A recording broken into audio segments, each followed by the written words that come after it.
तो यार कैसे हो, सब कुछ बढ़िया है ना। आ चुका हूँ और एक नए वीडियो के साथ। एंड आज की इस वाली वीडियो पे गाइस ये जो बैनर अपने देखा है प्रीव्यू में, वो बैनर क्रिएट करने वाले अपने एंड्रॉयड डिवाइस को यूज़ करके। एंड सॉरी गाइस, ये हम क्रिएट नहीं करने वाले क्योंकि इसका जो 90% काम है वो तो मैंने ऑलरेडी कर रखा है। आपको बस सिंपली इसका जो टेम्पलेट है वो डाउनलोड करना है एंड उसके बाद आपका जो चैनल नेम है वो ऐड करना है एंड आपका बैनर बिल्कुल रेडी।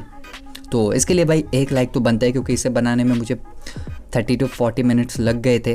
तो प्लीज़ यार एक लाइक कर देना इस बात पे। एंड आप अगर बिगनर हो एंड आपको नहीं पता कि टेक्स्ट किस तरह से ऐड करना है तो भाई डोंट वरी अबाउट इट, आगे जाके मैं वही बताने वाला हूँ। एंड देखो यार, इसमें जो मैं फ़ॉन्ट यूज़ किया हूँ वो भी आपको लिंक पे मिल जाएगा, सॉरी डिस्क्रिप्शन पे लिंक मिल जाएगा, सर डाउनलोड कर लेना। सो चलते वीडियो की तरफ।